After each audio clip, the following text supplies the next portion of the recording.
Bike book చేసి చాలా సేపయింది. ఇంకా రాలేదేంటి? అయినా రాత్రిపూట నేను ఒక్కదాన్నే వెళ్తున్నాను. ఏమీ జరగదు కదా! అని చామ్ టెన్షన్ పడుతూ ఉంటుంది. అయినా నేనేంటి భయపడేది? మా నాన్న రామచంద్రయ్య నాకు చాలా ధైర్యం నూరిపోశారు. నేను భయపడకూడదు అని తనకు తానే ధైర్యం చెప్పుకుంటూ ఉంటుంది. అప్పుడే ప్రేమ్ సడన్ బ్రేక్ వేసి చామ్ ముందుకు వచ్చి బైక్ ఆపి పడేయటంతో "ఏయ్! ఎవరు నువ్వు?" అని చామ్ ప్రశ్నిస్తూ ఉంటుంది. "బైక్ బుక్ చేశారు కదా మేడం మీరే" అని చామ్ అనడంతో "అవును. ఏంటి ఇంత లేట్ అయింది? పద మనం త్వరగా వెళ్ళాలి" అని చామ్ ఎక్కి కూర్చుంటుంది. "అవును ఏంటి నువ్వు మాట్లాడడం లేదేంటి? నేనే మాట్లాడుతున్నాను" అని చామ్ అడుగుతూ ఉంటుంది. అన్నట్లు "నువ్వు నిజంగా బైక్ అతనివేనా? ఓటీపీ అడగలేదేంటి? అంటే నువ్వు ఎవరో కదా! ముందు బైక్ ఆపుతావా లేదా? లేకుంటే నేను దూకేయనా" అని చామ్ బెదిరిస్తూ ఉంటుంది. "లేదు లేదు దూకద్దు ఆపేస్తాను" అని ప్రేమ్ ఆపేస్తాడు. "తీ ముందు ఆ హెల్మెట్ తీ. ఎవరు నువ్వు?" అని చామ్ నిలదీస్తూ ఉంటే మెల్లగా ప్రేమ్ హెల్మెట్ తీసేయగానే "చిన్నబాబు నువ్వా?" అని చామ్ షాకింగ్‌గా అడుగుతూ ఉంటుంది. "అవును చామ్ నేనే" అని ప్రేమ్ అంటాడు. "ఎవరో అని నేను ఎంత భయపడిపోయానో తెలుసా?" అని చామ్ అంటే "నువ్వు భయపడకూడదు. నీ పని పూర్తి చేసుకోవాలనే నేను వచ్చాను. నువ్వే అనవసరంగా ఇదిగో నా హెల్మెట్ తీయించేసి బైకు దిగేశావు. లేకపోతే నేను మెల్లగా అక్కడ డ్రాప్ చేసి ఉండేవాడిని కదా!" అని ప్రేమ్ చెప్తాడు. "అసలు నన్ను ఇంత భయపెట్టటం ఎందుకు? మీరెవరో చెప్పి ఉండొచ్చు కదా!" అని చామ్ అంటుంటే "అయ్యో చామ్ అంత భయపడిపోయావా? సారీ చామ్" అని చామంతి చేతులు పట్టుకుంటుంటే "నన్ను ముట్టుకోవద్దు. ఆ చేతులు విరగ్గొట్టేస్తాను జాగ్రత్త" అని చామ్ వార్నింగ్ ఇస్తూ ఉంటుంది. "అది కాదు చామ్. నువ్వు నేను వస్తానంటే వద్దని చెప్తావు. అందుకే నేను ఇలా రావాల్సి వచ్చింది. రా చామ్ కూర్చో చామ్. నువ్వు మళ్ళీ వచ్చే లోపల అర్ధరాత్రి అవుతుంది. అప్పుడు ఎవరూ కూడా ఉండరు. అందుకే నేను వచ్చాను" అని ప్రేమ్ చెప్తుంటే "నాకేమైనా పర్వాలేదు. ముందు వెళ్తావా లేదా?" అని చామ్ అరుస్తూ ఉంటుంది. "చూడు చామ్ నువ్వు ఇలాగే లేట్ చేశావంటే ఆ విజయ్ వెళ్ళిపోతాడు. నువ్వు కావాలనుకున్న సాక్ష్యాలు ఏవి కూడా దొరకవు. తర్వాత నీ ఇష్టం" అని ప్రేమ్ చెప్పడంతో "అబ్బా! ఇప్పుడేం చేయాలి?" అని చామ్ ఆలోచిస్తూ ఉంటుంది. "చామ్ నువ్వు నన్ను ప్రేమ్ అని అనుకోకు. బైక్ టాక్సీ డ్రైవర్‌నే అనుకో. రా చామ్ వచ్చి కూర్చో చామ్" అని ప్రేమ్ చెప్పటంతో "అయితే నేను నిన్ను చిన్నబాబు అని అనుకోను. బైక్ టాక్సీ డ్రైవర్‌గానే అనుకుంటాను. అలా అయితేనే వస్తాను" అని అనడంతో "సరే చామ్ రా చామ్" అని ప్రేమ్ ఎక్కించుకుంటాడు. చామ్ కొంచెం టెన్షన్ పడుతూ, మురిసిపోతూ ప్రేమ్ వెనకాల కూర్చొని "జాగ్రత్తగా డ్రైవ్ చేయండి బాబు" అని చెప్తూ ఉంటుంది. అయితే కొంత దూరం వెళ్ళిన తర్వాత ప్రేమ్ సడన్ బ్రేక్ వేస్తారు. ఏమైందని చామ్ అడగటంతో "అదుగో అక్కడ చూడు విజయ్ ఎక్కడికో కారులో బయలుదేరి వెళ్తున్నాడు. నువ్వు అక్కడే మాట్లాడుతూ ఉండి ఉంటే ఈ పాటికి విజయ్ వెళ్ళిపోయి ఉండేవాడు. పద మనం ఫాలో అవుదాము" అని మళ్ళీ బైక్‌లో వెళ్తూ ఫాలో అవుతూ ఉంటారు. "బాబు ఎందుకు మీరు ఇంత స్పీడ్‌గా వెళ్తున్నారు?" అని చామ్ అడగటంతో "వాడు కారులో చాలా స్పీడ్‌గా వెళ్తున్నారు చామ్. మనం నిదానంగా వెళ్తే మిస్ అయిపోతాం. అందుకే గట్టిగా పట్టుకొని కూర్చో" అని ప్రేమ్ చెప్తాడు. అలా ఫాలో అయిపోయి విజయ్ ఒక రెస్టారెంట్ దగ్గరికి రావటంతో "ఈ విజయ్ రెస్టారెంట్‌కి ఎందుకు వచ్చాడు?" అని చామ్ అడుగుతూ ఉంటే "మనం లోపలికి వెళ్లి చూస్తేనే కదా చామ్ మొత్తం తెలిసిపోయేది. రేపు ఆధారాలు సంపాదించి కోర్టులో కేసు గెలిచేది" అని ప్రేమ్ చెప్పటంతో "మీరు వెళ్ళండి బాబు నేను చూసుకుంటాను" అని చామంతి అంటుంది. "లేదు చామ్ నేను కూడా వస్తాను" అని ప్రేమ్ అంటే "నేను చూసుకుంటాను మిమ్మల్ని వెళ్ళమని చెప్తున్నా కదా" అని చామ్ అరుస్తూ రూ. 50 నోటు ఇస్తుంది. "ఎందుకు చామ్ ఏదిచ్చావు?" అని ప్రేమ్ అడగటంతో "అంటే మీరు నన్ను బైక్‌లో తీసుకొచ్చారు కదా అందుకే" అని చామ్ చెప్పి లోపలికి వెళ్తుంది. "చామ్ నువ్వు ఎంత చెప్పినా కూడా నేను కూడా వస్తాను. ఎందుకంటే నా అవసరం నీకు ఎంతైనా ఉంది" అని ప్రేమ్ లోపలికి పరుగులు పెట్టి చామంతి కూర్చున్న టేబుల్ దగ్గరే కూర్చొని ఉంటాడు. "ఏంటి బాబు మీరింకా వెళ్ళలేదా?" అని చామంతి చాలా షాకింగ్‌గా అడుగుతూ ఉంటే "అంటే నేను ఏమీ తినను చామ్" అని ప్రేమ్ చెప్తాడు. "మీకు వినపడిందని నాకు తెలుసు. వినపడినట్లు నటించకండి బాబు. ఎందుకు వెళ్ళలేదు మీరు?" అని చామంతి అడుగుతూ ఉంటే "అంటే చామ్ వాళ్ళేం మాట్లాడుకుంటున్నారు? విజయ్ ఏం చేస్తున్నాడు? మొత్తం తెలుసుకోవాలి కదా! నువ్వు ఇంకేమీ మాట్లాడకు చామ్. నన్ను నస పెట్టించకు. నేను ఇక్కడే ఉంటాను. నువ్వు వెళ్ళమన్నా వెళ్ళను" అని "నువ్వు గట్టిగా మాట్లాడావనుకో కోర్టులో నిన్ను చూశాడు కాబట్టి దొరికిపోతావు" అని ప్రేమ్ చెప్తాడు. "అవునవును. కాబట్టి మిమ్మల్ని నస పెట్టించకుండా సైలెంట్‌గా కూర్చుంటూనే సరిపోతుంది. సరే ఉండండి ఏం చేస్తాం" అని చామంతి అంటుంది.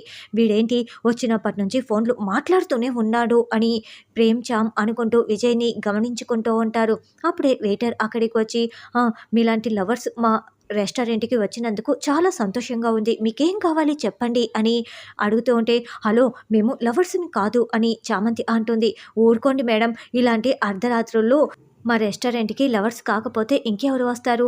మీ జంట కూడా చూడ ముచ్చటగా ఉంది. మేడ్ ఫర్ ఈచ్ అదర్‌గా ఉంది అని వెయిటర్ చెప్తుంటే, అబ్బా! నువ్వు కరెక్ట్‌గా చెప్తున్నావు అని ప్రేమ్ అంటాడు. మేడం ఎప్పుడు ఇంతేనా సార్? జోకులు వేస్తూ ఉంటారా? అవునులెండి. జోకులు కాకపోతే ఇంకేం వేస్తారు? మీరు చూడటానికి చాలా బాగున్నారు. మీకేం కావాలో చెప్పండి అని అతను చెప్తుంటే, సరే అని చెప్పి ఏదో ఒక ఆర్డర్ ఇస్తారు. ఇలాంటి తింగరోళ్ళంతా మనకి దొరుకుతారా చామ్ అని ప్రేమ్ అడుగుతూ ఉంటాడు. అప్పుడే హాయ్ విజయ్ అంటూ ఐశ్వర్య అక్కడికి రావటంతో ఎవరి అమ్మాయి అసలు వాళ్ళు ఏం మాట్లాడుకుంటున్నారు తెలుసుకోవటం ఎలా అని చామ్ ప్రేమ్ ఇద్దరు చూస్తూ ఉంటారు. చామ్ అందుకు నేను ఒక ఏర్పాటు చేసి వస్తాను కదా అని ప్రేమ్ పరుగులు పెడతాడు. సార్ మీరు ఆర్డర్ ఇచ్చిందే 2 ఐటెమ్స్ నా వెనకాల ఎందుకు పడుతున్నారు సార్ అని వెయిటర్ రంగా అడగటంతో అది ఏంటంటే అని ప్రేమ్ ఆల్రెడీ టిష్యూ పేపర్లు పెట్టే దాంట్లో బ్లూటూత్ ఒక ఇయర్ పోడ్ని పెట్టేసి చేతిలో పట్టుకొని ఉంటాడు. సార్ 1000 బిర్యానీలు ఆర్డర్లు ఇస్తున్నట్లు ఇలా మాట్లాడుతున్నారు ఏంటి సార్ చెప్పండి సార్ ఎందుకు నా వెనక పడుతున్నారు అని రంగా అంటాడు.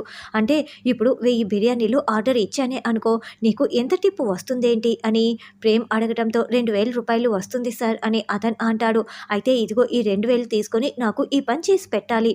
దీనిని అదిగో వాళ్ళ టేబుల్ దగ్గర పెట్టాలి అని ప్రేమ్ చూపిస్తూ ఉంటాడు.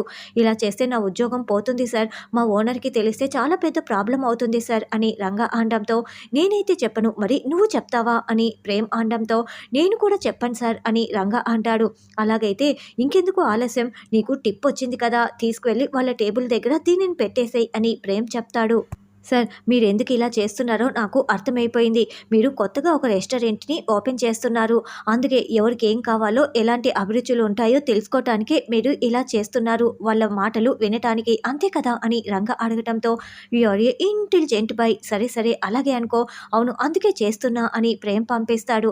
ఇక అతను వాళ్ళ దగ్గరికి వెళ్ళి మేము మీలాంటి ప్రేమ జంట కోసం స్పెషల్ ఐటెమ్స్ తయారు చేస్తూ ఉంటాం. మీకేం కావాలో చెప్పండి అని ఐశ్వర్య విజయ్‌ని అడుగుతూ ప్రేమ్ ఇచ్చిన బ్లూటూత్ ఇయర్ పోడ్ టిష్యూ బౌల్ని అక్కడ పెట్టేసి వెళ్తాడు. బాబు గారేంటి ఇంకా రాలేదు వీళ్ళు వెళ్ళిపోతారో ఏంటో అని చామ్ అనుకుంటూ ఉంటుంది. అప్పుడే ప్రేమ్ అక్కడికి వచ్చి ఇదిగో ఈ ఇయర్ పోడ్ని చెవిలో పెట్టుకో వాళ్ళు మాట్లాడుకునేది వినొచ్చు అని చెరొక ఇయర్ పోడ్ పెట్టుకొని వింటూ ఉంటారు. ఏంటి విజయ్ మా నాన్న మోహన్ చాలా పేరుగల వ్యక్తి. ఈ సమయంలో నేను బయటికి వస్తున్నానని మా నాన్నకు తెలిస్తే మా నాన్న పరువు ఏమైపోవాలి. అయినా ఎన్ని రోజులు నువ్వు ఇలా నన్ను నాంచుతూ ఉన్నావు పెళ్ళెప్పుడు చేసుకునేది అని అడుగుతూ ఉంటే అంటే ఒకరిని వదిలించుకోవాలి నేను వేరే కంపెనీ షిఫ్ట్ అవ్వాలి త్వరలోనే పెళ్లి చేసుకుందాంలే అని విజయ్ చెప్తూ ఉంటాడు. చూసావా జామ్ మోహన్ అనేది వాళ్ళ నాన్న పేరు ఆ సిమ్ము వాళ్ళ నాన్న పేరుతో ఉంది మనం చెక్ చేశాం కదా అని ప్రేమ్ చెప్తూ ఉంటాడు. సరే మనం త్వరగా పెళ్లి చేసుకోవాల్సిందే నువ్వు ఈ ఇంటికి పెద్ద కూతురివి త్వరగా నీ పెళ్ళి అయిపోవాలని మా వాళ్ళు తొందర పెడుతున్నారు అని ఐశ్వర్య చెప్పటంతో అవునవును నా తర్వాత నా తమ్ముడు కూడా పెళ్లి చేసుకోవాలి నేను త్వరగా చేసేసుకుంటానులే అని విజయ్ చెప్తూ ఉంటాడు. అంటే వీడికి పెళ్లి కాలేదని చెప్పి ఆ అమ్మాయిని మోసం చేస్తున్నాడు చామ్ అర్థమైపోయింది కదా అని ప్రేమ్ చెప్తాడు. వాళ్ళు మాట్లాడుకుంటున్నది మొత్తం కూడా చామంతి వీడియో రికార్డింగ్ చేసుకొని ఉంటుంది. సరే పద వెళ్దాం అని ప్రేమ్ అనడంతో ఎక్కడికి నేనే వెళ్తాను బైక్ బుక్ చేసుకొని అని చామంతి అంటుంది. చూడు నేనే బైక్ డ్రైవర్ని అనుకో నువ్వేంటి మళ్ళీ ఎవరితోనో వెళ్తానంటున్నావు కావాలంటే నాకు టిప్ ఇద్దులే పద వెళ్దాం అర్ధరాత్రి అయిపోయింది అని ప్రేమ్ చామ్ కలిసి వెళ్తారు. అర్ధరాత్రి చామంతి ఇంట్లో లేదని తెలుసుకున్న రోజా ఇల్లంతా వెతుకుతూ అత్తయ్య ఎక్కడ కనిపించట్లేదు అని టెర్రస్ పై నుండి ఫోన్ చేసి చెప్తుంది. ఇక రమాదేవి చామంతి ఎక్కడికి వెళ్ళిందే చెప్తావా లేదా లేదంటే నీకు మళ్ళీ భయాన్ని పరిచయం చేయనా అని చంద్రికని తిడుతూ ఉంటుంది. అప్పుడే ప్రేమ్ చామ్ బైకులో ఇంటికి వచ్చేస్తారు. చామంతి గేటు బయటే దిగేసి లోపలికి వస్తూ ఉంటే సరేలే చామ్ వెళ్ళినా కాసేపటికి నేను లోపలికి వెళ్తాను అని ప్రేమ్ అనుకుంటూ ఉంటాడు. కనీసం ఒక్క థ్యాంక్స్ కూడా చెప్పలేదు చూడు అని అనుకుంటూ ఉంటే పైనుంచి రోజా చూసేసి ఓ మీరిద్దరూ కలిసి వెళ్ళారా ఇప్పుడు నేను రచ్చ చేస్తాను కదా అని అనుకుంటూ ఉంటుంది. ఏంటే నా ఇంట్లో ఉంటూ గాలి తిరుగుళ్ళు తిరిగి వస్తున్నావా అని రమాదేవి చామంతిని తిడుతూ ఉంటే అమ్మగారు మీరు అనుకుంటున్నట్లు కాదు అని చామంతి చెప్తూ ఉంటుంది. ఇప్పుడు నేను కేసు కోసం వెళ్ళానని చెప్తే నిషాకి చెప్పేస్తారు అప్పుడు నిషా జాగ్రత్త పడిపోతుంది అని ఏం చెప్పాలని చామంతి ఆలోచిస్తూ ఉంటే రమాదేవి తిడుతూ ఉంటుంది.